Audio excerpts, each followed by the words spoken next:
234 agora, vamos lá. Aí aqui a gente vai corrigir a resposta do pessoal. Isso. Tá, vambora.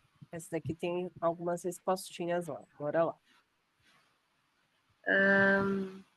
Eu vou abrir aqui em paralelo, porque tá abrindo uma janelinha bem na frente, chata. É o 234 agora, né? Isso. Uhum. Beleza. Temos, então, uma mulher de 65 anos com história de exposição solar intensa, pele clara, vem à consulta dermatológica por uma lesão nodular de crescimento lento no nariz, e a gente vai ver uma lesão de bordas peroladas, telangiectasias visíveis, superfície lisa, sem sinais de ulceração ou sangramento espontâneo. Ela está muito preocupada com a possibilidade disso ser maligno e questiona sobre o diagnóstico e exames que são necessários para a gente tratar ela. Então, baseado nos achados clínicos e nos fatores de risco, devem ser, quais os achados clínicos e fatores de risco a gente vai considerar para definir essa suspeita diagnóstica da paciente? E qual a conduta inicial para essa lesão apresentada aqui? Vamos ver o que a Beth vai mostrar de resposta de vocês.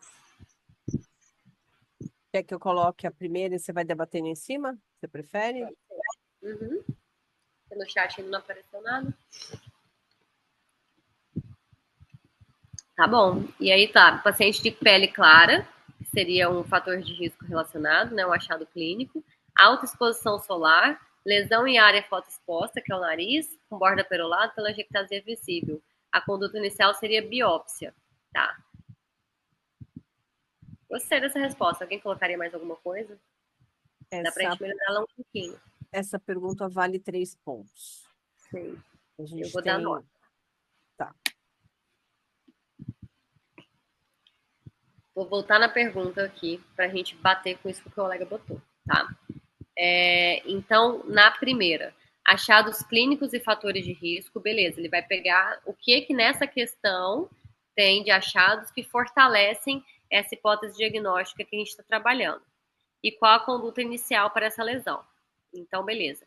O que eu acrescentaria, eu não daria a nota total para ele, que faltou um fator de risco que está descrito na questão, que é a primeira frase.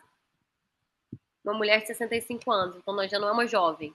A idade, com o avanço da idade, isso acrescenta um fator de risco por tempo de exposição. Então, a pessoa de 15 anos pode ter uma longa exposição solar e ainda não apresentar câncer de pele porque é jovem, e uma de 65 anos que tem essa longa exposição ao longo dos 65 anos, ela tem um fator de risco a mais. Então, eu acrescentaria a idade aí.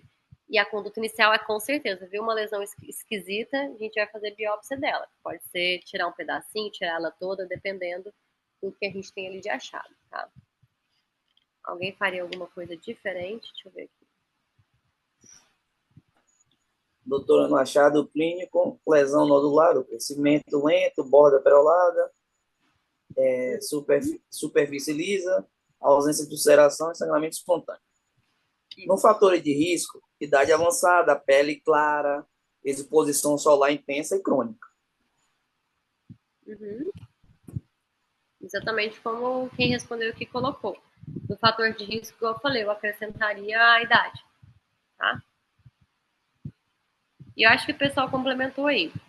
E aí, quando a gente pensa em perguntar da dermatoscopia, poderia entrar, tá? Poderia entrar sim, porque a dermatoscopia ela vai te ajudar a fazer esse diagnóstico diferencial, mas não poderia faltar a biópsia, né? Então, fez a dermatoscopia, ela reforçou essas alterações que você já suspeitou só na ectoscopia da lesão, biópsia na certa.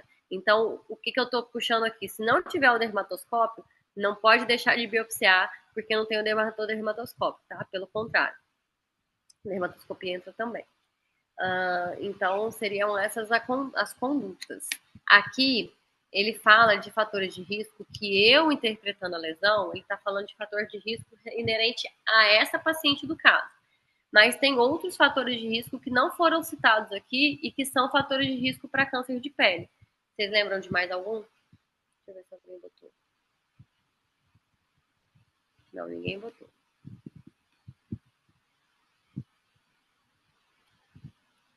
A idade eu já falei, falava na questão, a gente tem que saber de história história prévia de neoplasia, né, de pele, e se tem alguma imunossupressão, tá? Paciente com já exposto à quimioterapia ou outros tipos de tratamento tem uma chance maior de ter. Ou a exposição a produto químico, a radiação ionizante, sem ser só solar, né, que já trabalhou exposto à radiação. Beleza. Isso aí. Acho que a gente pode ir para a segunda. Vou colocar só o nosso aqui. Eu boto o gabarito, isso. É porque está quase gabaritada a questão, já estou querendo passar. Então, de achado clínico, é exatamente como ele descreve a lesão, né? E a história de exposição intensa, além de ser uma paciente, igual eu falei, com uma idade de 65 anos, para mim tem que ter isso. E aí, fatores de risco outros, né? Ele repete o que é do fototipo, que é paciente de pele branca, e a imunossupressão, história prévia de câncer de pele. Ele não considera muito história familiar para os cânceres de pele. Pode até, a gente considera, sempre pergunta, mas quando você vai ver os critérios, ele não considera tanto para diferenciar, tá? E é a conduta. Entra a dermatoscopia, igual eu falei, especialmente pode entrar, mas não pode faltar biópsia de jeito nenhum, tá? Pessoal, só para reforçar como a gente redige a questão, tá? Então, lembrando que a gente deve sempre começar com a pergunta, né? Então, olha, temos uma paciente de pele clara. Então, qual que é a pergunta? A pergunta é: quais são os achados clínicos e fatores de risco? Então, na resposta, os achados clínicos e fatores de risco são, e aí colocar. Depois, qual a conduta diagnóstica? Então, a conduta diagnóstica inicial para essa lesão é, tá bom? Por que que a gente fala isso? Porque isso direciona o examinador, tá? Na hora que ele vai corrigir, ele já se direciona para a sua resposta. Então, não faz tudo junto, não, porque isso pode dificultar na correção e pode causar aí alguns prejuízos para corrigir. Aqui, claro, a Mônica está acompanhando a resposta, tá? Olha, legal, a resposta está certa, mas a gente quer fazer com que vocês tenham maior chance de conseguir os 3 pontos integrais em cada uma das alternativas, tá bem? Então, vamos lá. Segunda questão. Quais são os exames que são indicados para avaliar a extensão da lesão e descartar o comprometimento local ou sistêmico? Primeira parte, né? E a segunda, em quais situações exames de imagem são necessários? Isso aí. Essa aqui é outra bem recheada, essa questão. Então, assim, vocês já querem responder? Então, eu já vou pedir para você colocar na resposta que a gente Eu tem. acho que pode ser em cima da... Essa resposta está bem completa, assim, bem Sim. escritinho. E é um pouco denso mesmo, porque ele faz mais de uma pergunta dentro de praticamente todas as perguntas. Então, aqui, quais exames que a gente vai indicar, então? A gente já falou até, né, de algum deles, e aí eu acho muito importante a gente, na suspeita de câncer, indicar uma coisa muito simples, que é o exame clínico completo. A gente não focar só na lesão.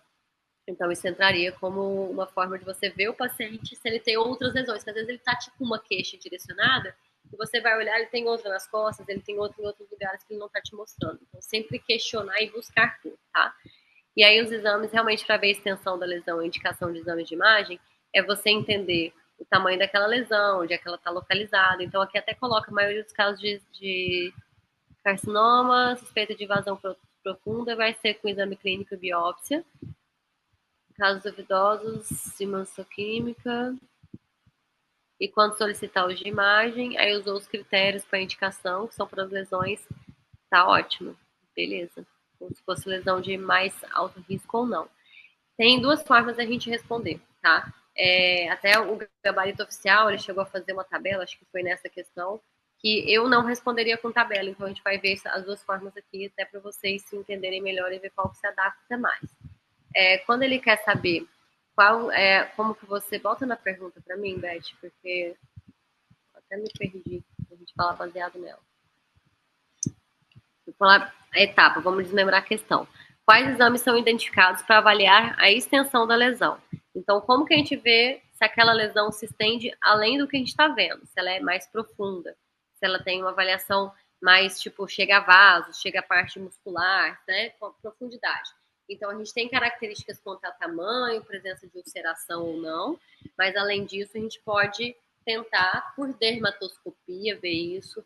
Na biópsia, se eu fiz uma biópsia incisional e ela vai me mostrar a profundidade, avaliação de neovasos, ela vai me ajudar nesses exames para avaliar a extensão da lesão, tá? Para saber justamente se é um comprometimento local ou sistêmico. Quando que eu vou suspeitar que pode ter sistêmico? E aí eu vou pedir exames de imagem mais avançados. Dependendo do local que está essa lesão, então tem em áreas mais críticas, né, que a gente fala, que são pálpebras, lugares que está próximo já a muitos nervos e muitos vasos, então o tamanho vai contar também. E se tiver já ulceração central, bordos mais escurecidos, tudo isso isso entra numa classificação muito comum, que é quando a gente está falando de lesão de baixo e de alto grau, tá? Então, quais seriam esses exames caso a gente indique pedir? O histopatológico já da biópsia, que a gente já tinha falado, e o ultrassom de partes moles em lesões mais extensas, ele pode ajudar a gente a ver profundidade, né? Até com Doppler, se for o caso. O que mais? Deixa eu ver se entrou alguma coisa no chat. O chat está caladinho. Vou colocar aqui a nossa. Acho que fala já de ver metástase à distância. Deve entrar um PET aí também. Não consegui ver nosso aqui. gabarito. Uhum. Isso. A histopatologia, igual eu falei, né? Fazer a biópsia dessa lesão. Ultrassom de partes moles. E aí, você pensando em metástase, você tem que ver exame que vê metástase à distância contrastado. Tomografia ou PET. E aí, na segunda etapa da questão, é justamente para quem que eu vou pedir? Para aqueles que têm mais alto risco de ter essas alterações à distância. Então, lesões grandes, lesões que já foram tratadas e voltaram à recorrência, esqueci de falar disso, mas é fundamental. Voltou por quê? Porque eu não tratei direito ou porque já era um subtipo mais agressivo, né? E a gente tem como ver isso geralmente na biópsia mesmo. Então, por isso que eu falei, não pode esquecer de maneira nenhuma de biopsiar essas lesões quando a gente encontrar elas no atendimento, tá? Acho que desse pode passar, Beth. ABCDE de lesões de pele. Ficou bem extensa essa até no gabarito. No final, acho que ele faz uma apanhada. Aí no terceiro, quais os fatores influenciam a escolha do tratamento para essa paciente? Então, por exemplo, eu vi que é um carcinoma basocelular, que é o diagnóstico aqui, numa paciente, e que características que eu vou considerar para indicar o tratamento para esse paciente? O que ele quer falar aqui? Alguém ficou perdido com essa lesão? Porque eu tive que ler ela algumas 2 ou 3 vezes para entender o que ele queria. Uma questão bem que pode cair no neve.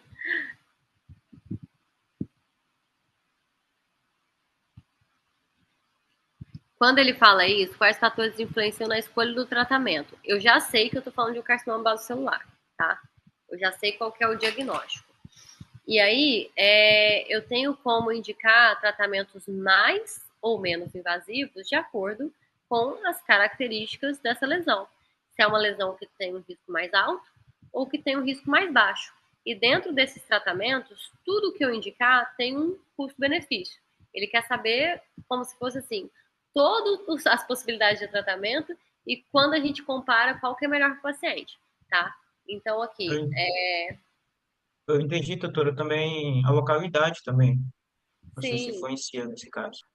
poderia influenciar se a gente estiver considerando critério clínico, igual considera para todo mundo. Mas como os tumores de pele eles não costumam ter tratamentos muito agressivos, são raros os casos, principalmente por carcinoma basocelular, a gente precisa considerar menos esses critérios clínicos, diferente da neoplasia de pâncreas, por exemplo, tá? Então, vamos lá. Como que eu classifico como alto e baixo risco? Tem resposta que alguém respondeu essa daí? Tem sim. Deixa eu ver se entrou para esse lado do raciocínio. Tá aqui. O que influencia? Diferença da abordagem cirúrgica e não cirúrgica, local. É isso aí, é meio que um resumo de todas as possibilidades terapêuticas. Então tá. Eu vou considerar primeiro qual é o paciente que tem essa lesão e quais as características dessa lesão. É uma lesão de alto risco ou de baixo risco? Beleza, é um baixo risco, eu consigo tratar ela, às vezes, com coisas mais simples. Aí a gente pode fazer só uma biópsia excisional, que aí você vai tirar a lesão toda, Como vantagem é que você tirou a lesão toda, e como desvantagem é que você pode deixar uma cicatriz, deixar uma retração de pele. Se ela não é uma lesão muito invasiva, você pode optar por fazer a cirurgia microfágica. Qual que é o problema dela? Não é todo mundo que sabe fazer, então ela é boa porque ela é poupadora de tecido, mas ela é ruim porque não vai ter muito lugar que faça, então ela não vai ser para todo mundo. E aí a gente pode tanto fazer procedimentos menos invasivos, tipo uma curetagem, raspagem, nesses casos superficiais, como a gente, se estiver falando de um paciente numa situação mais agressiva, a gente vai precisar fazer só terapia fotodinâmica, fazer radioterapia, fazer quimioterapia direcionada, tá? Então, tudo depende da classificação de risco daquela lesão e do paciente que tem aquela lesão em que lugar do corpo, né? Tipo, um resumão de toda a propedêutica, a terapêutica, na verdade, do câncer de pele. E aí a TC, se a gente tiver indicação de fazer, ela está sendo indicada para buscar metástase. Então ela tem que ser uma TC de crânio, tórax e abdômen com contraste venoso, buscando doença à distância, tá, Janaína? Deixa eu ver se eu pergunto aqui agora. E mais de uma lesão não costuma entrar como risco comentado, mas sim tamanho da lesão maior do que 2 centímetros, áreas críticas, lesão ulcerada, se tem sangramento fácil, tá? Se é recorrente, isso que é mais importante. Eu acho que aqui no gabarito que tem uma tabela mostrando dessas Aqui. Isso, como se fosse você pesando risco-benefício. É basicamente um resumo disso que eu falei. Na verdade, está até mais completo do que eu falei, e eu que resumi. Que a incisional é bom porque tira tudo, mas é ruim porque pode tirar mais do que precisa. A cirurgia de Mohs, ela vai preservar, mas não é todo mundo que faz, então não é indicada para todo mundo. A radioterapia para aqueles casos muito ruins que a gente não consegue fazer muita coisa, e aí tem uma chance maior de recidivar, porque o caso já era ruim, você tem indicado a radioterapia. A terapia fotodinâmica é um procedimento menos invasivo, mas que só vai para lesões muito superficiais, o resto não trata. E os inibidores, eles são quimioterápicos, então eles também só vão ser indicados para doença avançada, que a gente não pode tratar de outra forma, tá? Vamos ver se alguém tem alguma dúvida a respeito, senão a gente segue também.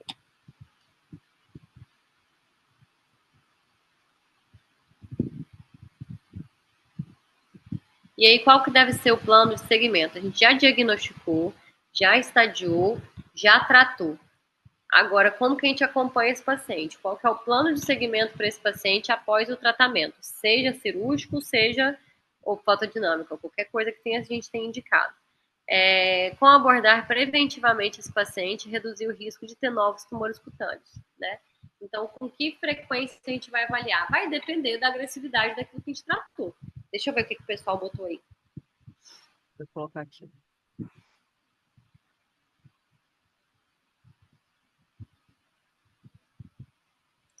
Aqui ele colocou orientar o diário de proteção nos horários, dar chapéu, boné, diminuir o risco de evitar. Aqui, acho que o colega respondeu só a segunda parte da questão. Quando ele pergunta, ele colocou aqui as orientações em relação a como que você previne. Mas o segmento, o tempo que você vai acompanhar esse paciente, quando que ele tem que fazer essa avaliação no médico para saber se ele teve recidiva, vai depender realmente se era de alto risco ou não. Uma lesão de baixo risco, que são aquelas menores que você tratou com a biópsia excisional ou com a fotodinâmica, esse paciente vai ser visto no primeiro ano de 1 a 2 vezes. Depois disso, não teve nada, você vai espaçar esse atendimento dele. Agora, uma lesão de alto risco, você não pode ver ele em 6 meses, 1 ano. Você tem que ver ele inicialmente mais perto, umas 3 vezes no ano, né, de 3 em 3 meses, uma coisa assim mais perto. E aí esse acompanhamento tem que ser, que é o que se repete para muitos outros segmentos oncológicos, de aproximadamente 5 anos. E aí, o que você vai orientar para que ele não tenha novas lesões ou recorrência daquela que foi tratada? Aí é exatamente o que o colega colocou aqui nessa resposta. Usar fotoproteção solar, colocar embaixo da barraca, com roupa comprida, procurar atendimento dermatológico de rotina, ok? E tem mais coisa que a gente pode colocar aí. Vou mostrar o gabarito que acho que fica mais fácil. E então, assim, por isso que eu falei, ó, CBC de baixo risco, 1 a 2 vezes no ano, depois fica espaçado. Alto risco, de 3 a 6 meses por pelo menos 5 anos. Se repete quase em todos os segmentos oncológicos. Fotoproteção rigorosa, evitar o tabagismo e imunossupressores, que são os fatores de risco. Então, sempre a prevenção vai ser evitar os fatores de risco. Isso ajuda a gente na resposta. E os exames periódicos, tá? Então, acho que faltou naquela resposta esse plano de segmento e colocar o tabagismo imunossupressor. Então, se a gente essa pessoa ganharia um 1,4, 1,3, eu acho, nessa questão. A gente pode seguir. Podemos seguir?